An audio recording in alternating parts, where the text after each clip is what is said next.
So we were in Tillman Fertitta's apartment. Yeah. It was a University of Houston fundraiser, an NIL fundraiser. It was great. So Tillman Fertitta bid on the Washington Commanders last week. But for some reason, this is obviously the uber-rich restaurateur, owns the Rockets, only went to $5.6 billion. Does not get you a franchise anymore because the Washington Commanders have just been sold for $6 billion to a group led by Josh Harris, who I know very well, 76ers owner. The Commanders are sold. This ends, I think it is inarguably the worst period of ownership we've seen in pro sports. There might be the old-timey guy who traded Babe Ruth. I can't even really think. I know there's a close one in Clippers owner Donald Sterling, but Daniel Snyder, because of what Washington was before he got there, is by far the worst owner in pro sports that I've experienced. Yeah, if you want to go back to Harry Frazee with no new net, like that's way before my time, before your time as well. So that is a way outdated and antiquated reference. but all you heard about, like for me, someone younger, the Commanders, we know what their team used to be called. I used to be a proud franchise, one of the great brands in the NFL. And I've been to that dump of a stadium before, and it's probably, I can't think of a worse stadium in the NFL. You mean the new one in Landover? I mean the new one out in Maryland. Horrible in Landover. Yeah, it's just a disgrace. It's the most. I don't think it's a disgrace. It is the most boring stadium in all of sports. Well, not only that, they have sewage pipes that burst, and there's legit poop going all over fans twice in the last 2 years. Okay, that is not happening. And remember when your guy Jalen Hurts and the stands basically collapsed on him when he was running into the tunnel? But the point I was getting at, that was such a proud fan base, and Dan Snyder sucked the life out of them, where there's so much apathy with that fan base where you know it's bad when you get to a point that something you used to love, you don't even care about anymore. And that's what it's been. You go to that stadium now, which I've been in recent years, it's a road game for the home team constantly. Have you ever seen the old stadium, by the way? Yes. RFK. Mm-hmm. It's right where the new soccer stadium is in Washington. It looks like a Planet of the Apes right now. There's vines growing on. It's super cool. I think that they have to move back into D.C. I understand. I read somewhere that Jeff Bezos was interested in the Commanders but didn't want to deal with that stadium project. It's got to go into the city. It cannot be in Virginia or Maryland. That's just my opinion. But there's so much to fix here because Snyder has been so bad. I used to be the NFL editor at Sports Illustrated. We got more fan letters from the Washington fan base than any other NFL base. It was the most diehard group. They loved Joe Gibbs. They loved the Fun Bunch. They loved Joe Theismann. They were so into it. And you're right. That energy is long gone. Here's what I'll say. I think it's dormant. I think if Washington gets a new owner in, which they're getting, and gets good again, I think that fan base is as loyal as any there is. And really in Washington, there's no other sport because the Nationals are a newer team. Nobody has ever cared about the basketball franchise. The Hockey's had a really good run with the Hockey's had a good run, but come on, not compared to the NFL. Yeah, you can't compare hockey to the NFL. Every town, I think every town has the one team that stands out. This is my opinion. In New York here, it's the Yankees. Yep. Philadelphia, it's the Eagles by 50 miles. You know Philly market really well. Boston, it's actually, I think, the Red Sox by a large margin. The last 20 years, I would say it's been the Patriots, but traditionally, the Red Sox and the Patriots used to be a disgrace. I think the Red Sox are always lurking right there. Obviously, a town like St. Louis, the Cardinals, but I always think Washington is like Philadelphia. They're all about the football team, and I think they're going to get back to that. But can you think of even a challenger as a worse owner? Somebody in the high profile. I pulled up some lists on Google of worst owners. Jerry Jones actually made some of those lists. I'm wondering why. He's only made a pretty good team. He has not won another Super Bowl, but they're worth more than anything. The drama gets frustrating, but you can't even put Jerry Jones in that class. No, I mean, guy's a Hall of Famer. Yeah. Dolan gets our guy here in New York. The first one that you think of. Well, yeah, Jeffrey Loria, who owned the Marlins and was obviously a well-known disaster. He's on a lot of these lists. You could go Art Modell, who moved the Browns out of Cleveland, sort of a villain, a sports villain. This one list has Al Davis on it because the team was bad toward the end, but he's a Hall of Famer. At the end, it got ugly. To me, so Snyder, it's a combination of things. It's all the terrible things that happen in the front office with the lawsuits and the behavior. Also, taking this proud franchise, when he first got there, Zach, they would sign guys like Dion and Bruce Smith, and they would just throw money at over-the-hill free agents and get all this hype going. Remember, Albert Hainsworth wasn't that long ago. Yeah, it never worked. It was the model for how not to do free agency. Your team, the New England Patriots, did exactly right. They were frugal. They were smart. Early Daniel Snyder was so bad at that. Then he started doing this thing where he would charge you to go to practice. He would monetize everything he could. It was really unlikable, even when they were still a good team. When they got bad, it was just impossible. And I feel a little bad. Ron Rivera, I like Ron Rivera a lot, the head coach.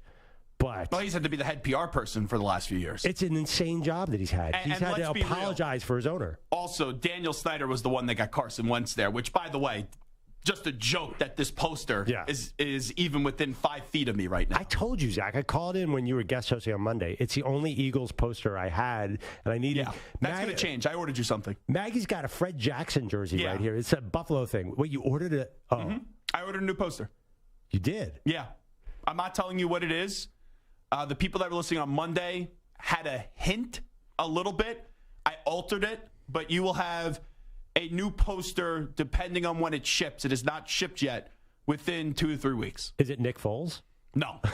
Because you got to remember, I can't be trolled then by the Nick Foles poster as well. But wow. Because it is someone that is universally loved, not only in Philadelphia, but I think around the entire world, and it relates to Philadelphia. Okay, because I think to replace a Carson Wentz poster, Nick Foles is always a great replacement for Carson Wentz. I know you're a big Randall Cunningham guy, too. Randall Cunningham, I'm going to guess it might be Jalen Hurts, but Jalen Hurts. Not Jalen Hurts. I love Hurts. Philadelphia athlete who's universally loved. Mm-hmm. I mean, I can only think of one. Dr. J. Going way too back, my friend. Oh, universally loved Charles. Way too back you're going. You're not even in the right ballpark yet. Just be surprised. Okay. You're going to like it. You're going to say, wow, this is really nice. And then we're probably going to do something for social media where I'm not a big advocate of burning jerseys or burning posters, but we may burn that poster. Or rip it up. That's fair. It's like an intervention we got to have. For me, it depends on who the replacement is. You will like it. If it's Bubby Brister or if it's Kenneth Gainwell. Is it Kenneth Gainwell? No. Utility running back for the Eagles? It's not Chuck Bednarik, okay? It's not Vince Papale, okay? Oh, I love that movie, by the way. They make more movies about the Philadelphia Eagles. Not Brian Westbrook. You'll like it. What's wrong with Brian Westbrook? I like Brian Westbrook. He's universally loved. Yeah. So, okay, be honest here. You went to Temple. I like B. West. You went to Temple. B. West went to Villanova. A little rivalry there. No, I worked with B. West. I like B. West. Okay. Yeah, good solid dude. Give me the sport. Just give me the sport. Oh, it's the NFL. Oh, universally loved Eagle. It's got to be Jalen Hurts. It's not.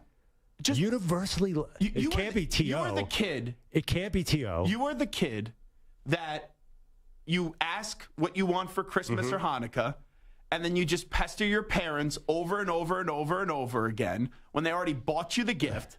It's a good gift. You'll like it. Just wait, and you'll be genuinely surprised. You have something to look forward to in 2 to 3 weeks from now. And then we'll have a bonfire here and burn the Carson Wentz But you piqued my interest. Universally loved Philadelphia athlete seems like an oxymoron.